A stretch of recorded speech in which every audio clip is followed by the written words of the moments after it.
Bible reading for January 25th, 2015. We're going to begin with where we left off with Matthew chapter 16, verse 13 through chapter 17, verse 9. We're going to begin with Peter confesses Jesus as the Christ. When Jesus came into the region of Caesarea Philippi, he asked his disciples, saying, "Who do men say that I, the Son of Man, am?" So they said, "Some say John the Baptist, some Elijah, and others Jeremiah or one of the prophets." He said to them, "But who do you say that I am?" Simon Peter answered and said, "You are the Christ, the Son of the living God." Jesus answered and said to him, "Blessed are you, Simon Bar-Jonah, for flesh and blood has not revealed this to you, but my Father who is in heaven. And I also say to you that you are Peter, and on this rock I will build my church, and the gates of Hades shall not prevail against it. And I will give you the keys of the kingdom of heaven, and whatever you bind on earth will be bound in heaven, and whatever you loose on earth will be loosed in heaven." Then he commanded his disciples that they should tell no one that he was Jesus the Christ. Jesus predicts his death and resurrection. From that time, Jesus began to show to his disciples that he must go to Jerusalem and suffer many things from the elders and chief priests and scribes, and be killed and be raised the third day. Then Peter took him aside and began to rebuke him, saying, "Far be it from you, Lord, this shall not happen to you." But he turned and said to Peter, "Get behind me, Satan. You are an offense to me, for you are not mindful of the things of God, but the things of men." Take up the cross and follow him. Then Jesus said to his disciples, "If anyone desires to come after me, let him deny first and take up his cross and follow me. For whoever desires to save his life will lose it, but whoever loses his life for my sake will find it. For what profit is it to a man if he gains the whole world and loses his own soul? Or what will a man give in exchange for his soul? For the Son of Man will come in the glory of his Father with his angels, and then he will reward each according to his works. Assuredly, I say to you, there are some standing here who shall not taste death till they see the Son of Man coming in his kingdom." Jesus transfigured on the Mount. Now after 6 days Jesus took Peter, James, and John, his brother, led them up on a high mountain by themselves, and he was transfigured before them.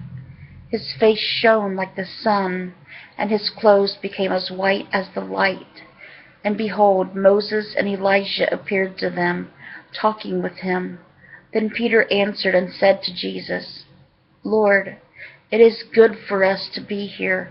If you wish, let us make here 3 tabernacles, one for you, one for Moses, and one for Elijah."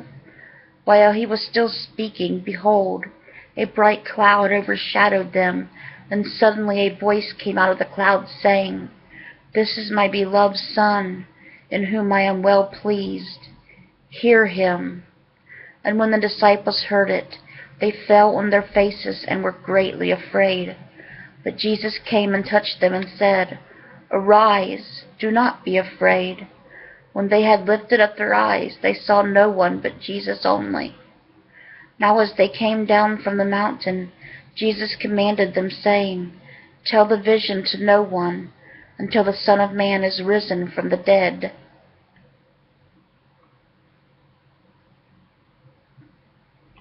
And now we're going to read our psalm, which is Psalm 21. Joy in the salvation of the Lord. To the chief musician, a psalm of David.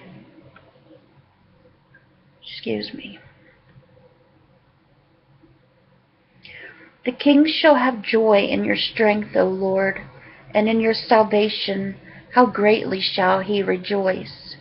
You have given him his heart's desire, and have not withheld the request of his lips.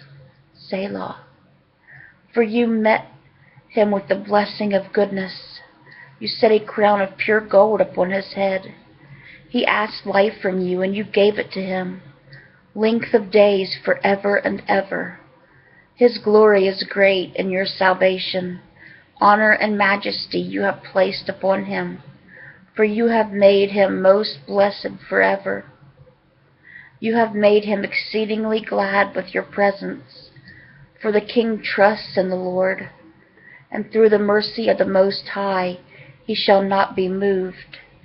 Your hand will find all your enemies. Your right hand will find those who hate you. You shall make them as a fiery oven in the time of your anger.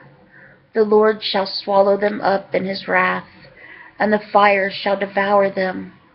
Their offspring you shall destroy from the earth, and their descendants from among the sons of men. For they intended evil against you. They devised a plot which they are not able to perform. Therefore you will make them turn their back. You will make ready your arrows on your string toward their faces. Be exalted, O Lord, in your own strength. We will sing and praise your power.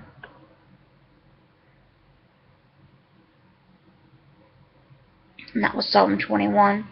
Now we're going to read our Proverbs for today, which is Proverbs chapter 5, verses 1 through 6. The peril of adultery. My son, pay attention to my wisdom. Lend your ear to my understanding, that you may preserve discretion, and your lips may keep knowledge. For the lips of an immoral woman drip honey, and her mouth is smoother than oil. But in the end she is bitter as wormwood, sharp as a two-edged sword. Her feet go down to the death. Her steps lay hold of hell. Lest you ponder her path of life. Her ways are unstable. You do not know them.